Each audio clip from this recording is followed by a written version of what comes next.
Hello, welcome back to my channel. My name is Kelsey and I'm here today to do my March TBR. Oh hi, thanks for checking in. I'm still a piece of garbage. As usual, I live on a busy street, so the background noise could be a little annoying. I apologize in advance. So this month I have quite an ambitious stack, which I'm a bit apprehensive about because when my February wrap-up comes out, you will see that I went into kind of a reading slump after my reading romances vlog, which I'll link up above. So if you watch that video, you'll see that I didn't have a successful start to February, and that kind of trickled down into the rest of the month. In the month of March, I'm hoping to participate in the BTS read-along. If you've been following my channel or following me on Twitter, BTS is my life. They are the only thing that gives me serotonin these days. You know BTS? Oh! Billboard singer.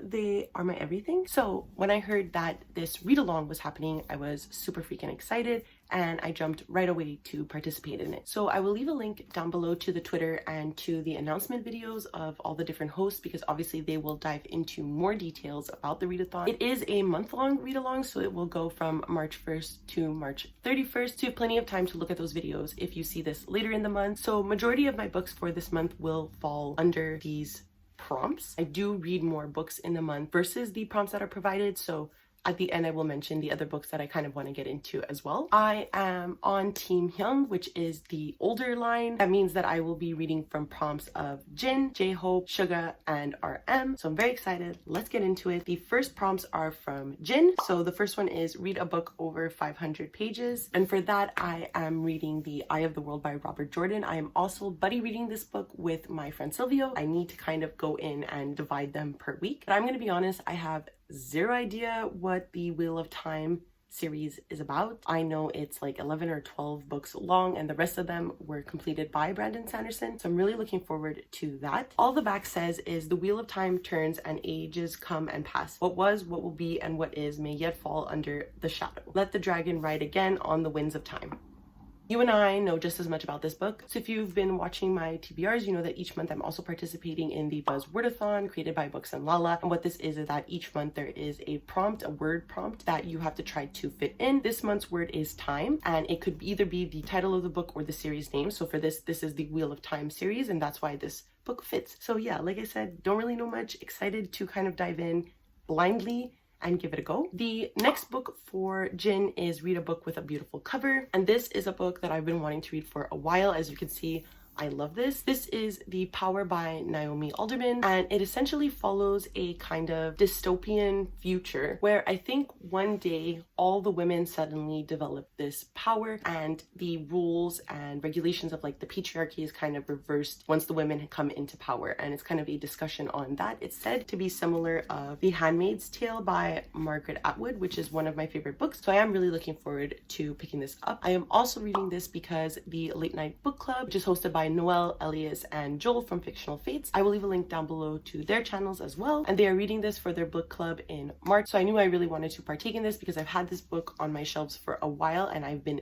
itching to pick it up. The next prompts come from my bias Rekka Suga. Very excited, I love him. The first prompt is to read a book that will inspire you, and for that I have Reasons to Stay Alive by Matt Haig. This is one of Matt Haig's non-fiction books, and Matt Haig is one of my favorite writers, so I'm really hoping that this will provide some inspiration for me. And I know that this goes into depth about Matt Haig's struggle with depression, and I'm really looking forward to reading this and hopefully finding some inspiration, some beauty. The pandemic has been really hard, so I've been looking forward to pick this one up for a while. The next book for Suga is Read a Book with a Bad Boy Who Is Really a Softie, and for that I have The Toll by Neil Schusterman. One of the characters in this book, he's my bad boy. Whenever I bring this book up and this character Rowan, I always used Suga's I'm Bad Boy gif. Bad boy. I'm bad boy.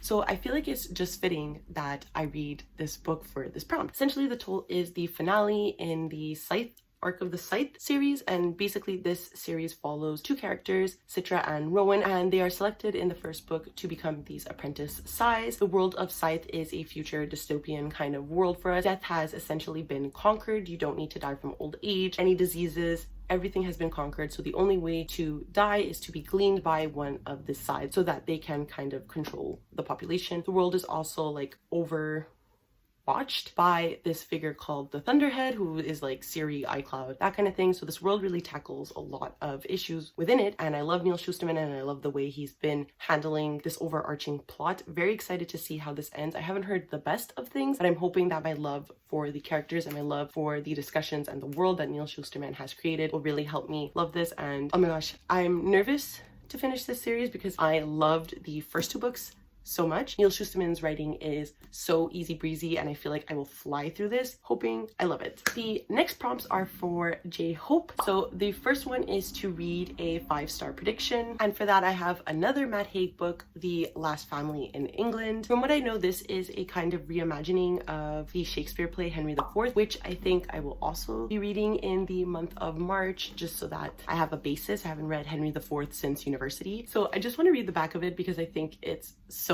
cute. Essentially, it follows this dog named Prince, and he is striving hard to live up to the tenets of the Labrador Pact: remain loyal to your human master, serve and protect your family at any cost. And other dogs have revolted as things in the Hunter family begin to go badly. Prince's responsibilities threaten to overwhelm him, and he is forced to break the Labrador Pact and take desperate action to save his family. I think this is going to be so cute. From the fiction I read from Matt Haig, he does a really good job with characters and he has this overarching humor that I really appreciate, so I know this is gonna make me smile. Will it be 5 stars? I mean, I'm hoping. Most of the books I've read from Matt Haig have either been a 4-star or a 5-star, so chances are I'm gonna love this. The next prompt for J Hope is to read a book with a hopeful character. For this one, I'm kind of stretching it a bit. I have Warbreaker by Brandon Sanderson. So I've mentioned that I am on this Brandon Sanderson project this year. I have a lot of his books. I really want to tackle them. This is one of them. I think it was his second published, if I'm not mistaken. And this book follows 2 sisters. One of them is being sent to marry this like god king, and they live in a world where once you die, you kind of turn into this god or this lesser god that exists. And from what I understand, the power in this world comes from this thing called the breath, and the breath draws upon colors of everyday objects and utilizes that as to have power, essentially, and all manners of mischief and miracles can be performed because of that. Like I've mentioned countless times,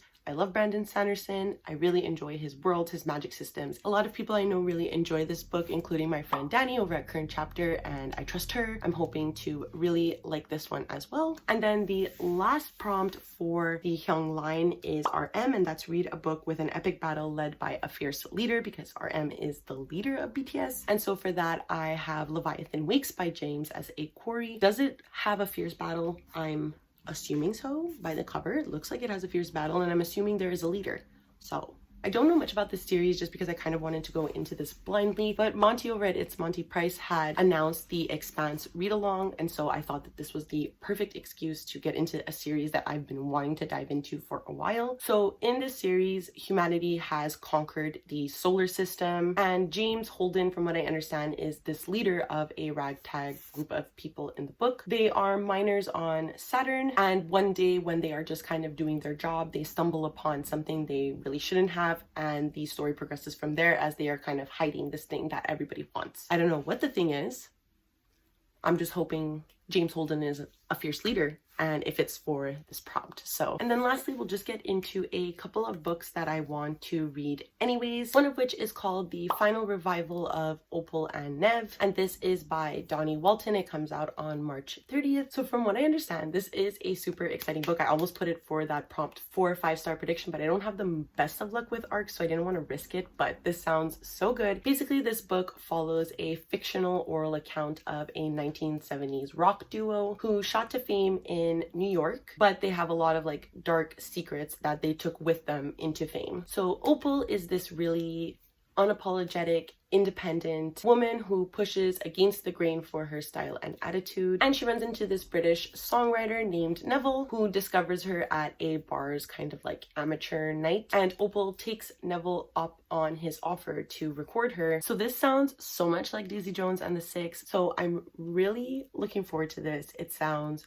so good. I love oral histories and rock music, especially classic rock music, so looking forward to that. Then we also have The Beautiful Ones by Silvia Moreno Garcia, and from what I believe, this is actually her debut novel that they're kind of republishing because of the success that Mexican Gothic received. I don't really understand too much what this book is about, but basically it follows these people called the Beautiful Ones, and they are this world's most notable socialites. So in the spring, when this book takes place, Nina, the main character, is offered this chance to join the Beautiful Ones. The only downside is that Nina's telekinesis powers are kind of going awry, and she becomes the center of malicious high society gossip. So I have never read anything by Silvia Moreno Garcia, but I have been really looking forward to. I just feel like I will vibe with her books. This cover is beautiful and the book sounds so good. I love when stories kind of blend normal society expectations with these problems of magic. So looking forward to it. Then I have one book coming out in March that I really want to read. It's one of my anticipated reads, Bridge of Souls by V.E. Schwab, or Victoria Schwab when she writes children's books. So this is the third book in the Cassidy Blake series. Essentially, this series follows a young girl named Cassidy Blake who died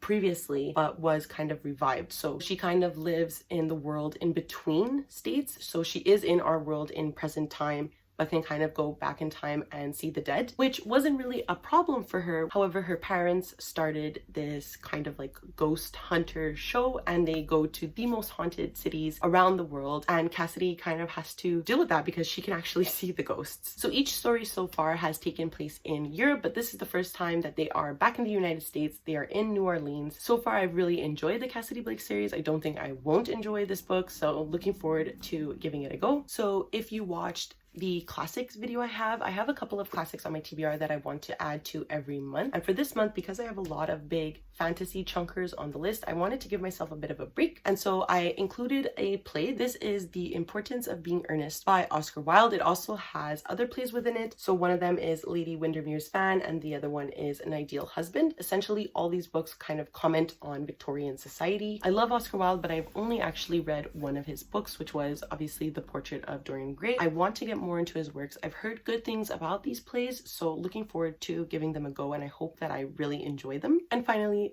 that's it.